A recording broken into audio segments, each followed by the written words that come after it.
It's, you guys, it's flavor. You're wasting potential. That's step one. I'm not Italian and I won't pretend to be, but that's what I know. Let's move on. Hello. We are making my pasta with cherry tomatoes and kale. It is delicious, perfect summer meal. Ideally, I would have it with bucatini because that's my favorite noodle, but we have an unfinished box of strozzopreti, and I do love this noodle. I'll show you. It's like this situation. If you've had it, you probably like it.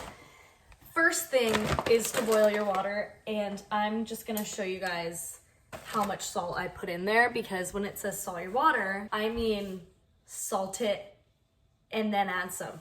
I go hard, you guys, like, that's what I did. This is for 2 people. This is a small pot. Imagine what you would do for a family size. You know what? I decided to change and pretend like I'm on summer vacation, which I am with my bunch of kale. This dress is Flynn Sky. It's pretty old, actually, but it's very cute. It's maxi. Nope, you can't see, but it's a maxi dress. All right, let's get our mise en place together. Let's talk about what goes into this dish. It's so riffable, you guys. I say that about everything, but that's just true. We have kale. If you don't have kale, use spinach. If you don't have either of those, use Swiss chard. Frozen works too. Next is garlic. I don't slice it, I just smash it, but slice it if you're not into that. Shallot or onion work instead. Anchovies. To me, non-negotiable. To you, also non-negotiable. Yeah, sorry, you can't taste it. It just adds this umami depth of flavor that you just would lose if you didn't have it. Yeah, actually, you guys, like, if you skip the anchovies and you, like, have access to them, you're missing out and you're not learning. Sorry, why are you watching this account if you're not learning? Strip in some kale. It doesn't have to be super small because when they wilt down, they get smaller anyways. Then I'm gonna smash some garlic. And then I get to show you my tomatoes. Let's talk cherry tomatoes. I actually have some growing on my farm stand, but look at these gorgeous, gorgeous, gorgeous tomatoes. These are Harry's Berries tomatoes. These are, I forget the name. They're like the big red ones or something. They're a little bigger. I'm going to have those. And then these are the sweet candies or something. And I'm just gonna leave these whole and add them right at the end because they're so good that I don't even want them to cook that much. Okay, guys, so we have our mise en place. Mise en place is things in place or something in French. Just means having everything ready, which I don't always do, but I'm trying to work on it. So I have my kale stripped over here. I have my tomatoes, anchovies, 4 garlic cloves smashed, zest of half a lemon. These are 2 anchovies. So this comes together really quickly. It'll come together in the same amount of time that the water is boiling. Ow! Oh, just burned my... Happens to me every day. This we're gonna have on medium heat. Oh my god, I have a cake in the oven. I have to check on that. Looks interesting. Okay, so I'm actually just gonna do 1 pint of cherry tomatoes because there's not a ton of us here. Gonna do a good amount of olive oil. I'm not really measuring, but maybe that's a few tablespoons. So first is going to be the garlic and anchovies. If you're, like, I'm not judging you, but if your tomatoes are A, from a can, B, like, just store-bought, I'm not judging you because I've done the same thing many times, but I would add the cherry tomatoes in now because they're not as good, honestly. So they're not, like, mine are so sweet and juicy that I want them to be just barely cooked and warmed through. I'm turning this down to medium-low because it's already a little hot. So I don't chop my anchovies, just like I don't slice my garlic. However, when I smashed my garlic, I smashed it into smaller pieces so they do break down. And the anchovies will disintegrate. So there's really Like you can slice your garlic if you want, but the anchovies, there's no need. So we're just kind of gonna let this go together, add some salt and pepper. The anchovies are very salty, but just like to add a little. Pepper, I like to add a lot.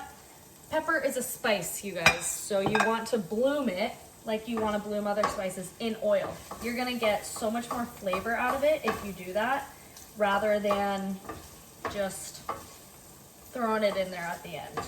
Red pepper flakes, again, red pepper flakes are also a spice, so you want to bloom those in oil as well. I would add a little bit, it adds just a little flavor, but if you're not into that, you're not into that. It kind of depends what you want in your sauce. If you want the kale to be just cooked, just barely cooked through, add it at the end. I want mine to be a little more wilty and cooked down, so I'm adding it now. Oh, my water's boiling. And this is supposed to cook for 7 to 9 minutes. I'm putting the timer for 5 because it's going to finish cooking in this sauce. The olive oil is not the sauce.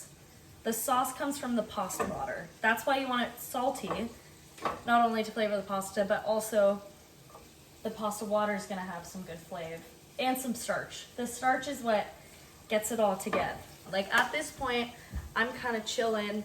I'll add the tomatoes in a bit. If you're using canned tomatoes, I would have this already in. I would cook this down for longer, add a pinch of sugar, add a pinch of salt. It's going to be more of a tomato sauce rather than this just kind of like tomato dish. Oh, this is gonna, I added too much water. Happens. At this point, maybe 3-minute mark of the pasta, I'm gonna add the cherry tomatoes. If you're cooking for more people, I would say if you're cooking for 4, just double this. Let's talk pasta. Let's talk pasta shapes because this has actually been a topic of discussion in my family all of quarantine. In the fact that we don't like penne. I have grown up on penne. I appreciate it for what it is, but it is by far my least favorite noodle. I used to love angel hair. I don't love it anymore because it's not thick enough to get the al dente kind of toothy bite. That's why I love bucatini. And I never grew up eating spaghetti because my dad really didn't like it. It's like his penne, he grew up eating it. I love rigatoni, but bucatini is my favorite. I love strozzapreti. Bow tie, farfalle, it's like all right. I don't know. I associate that with like the children's pasta I ate at. I associate it with buttered noodles and cheese, which there's nothing wrong with that. But at this time, you can kind of clean up, do whatever you want.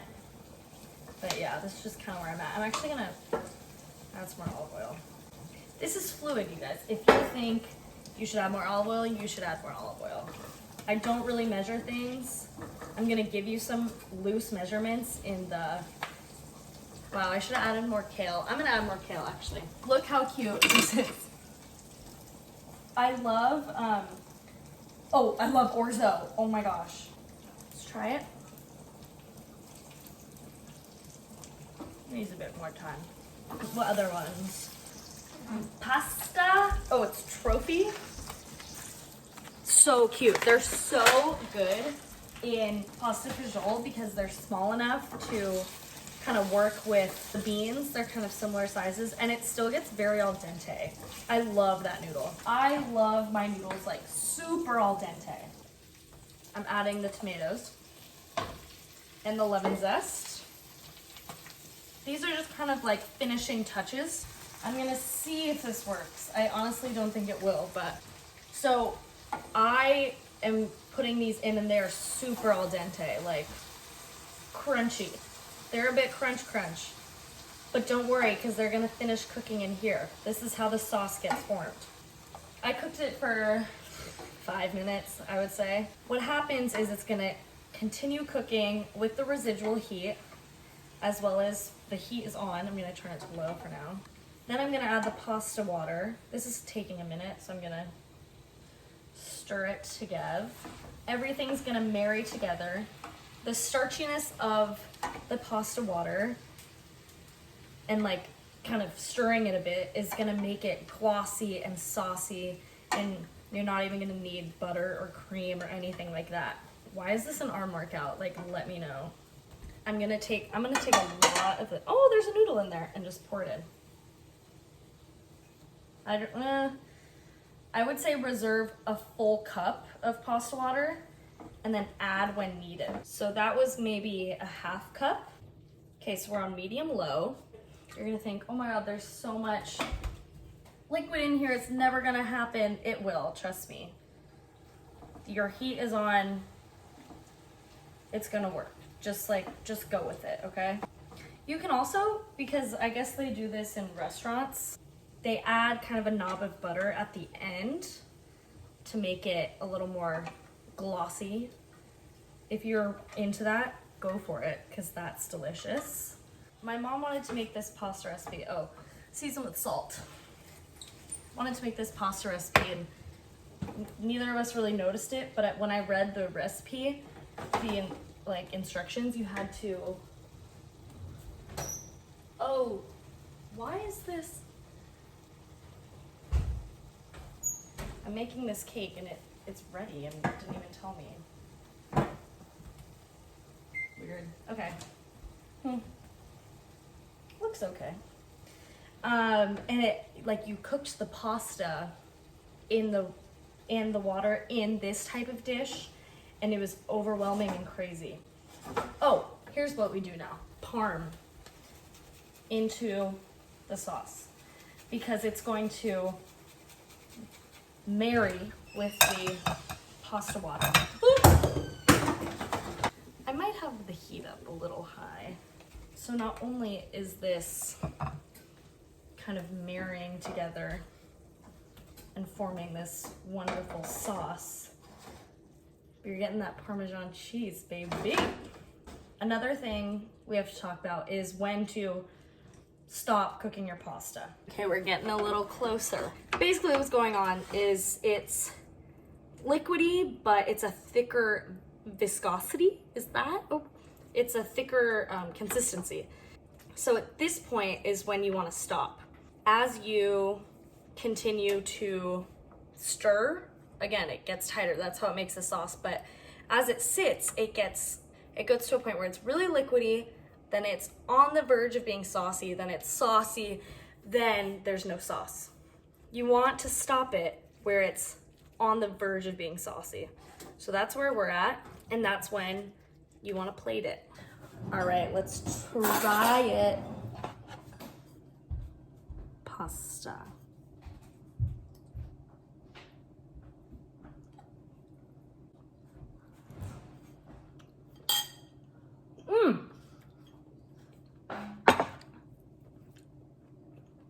So good. You can add more garlic, more lemon, more anchovy, more kale, more whatever you want. It's gonna be delicious. Enjoy.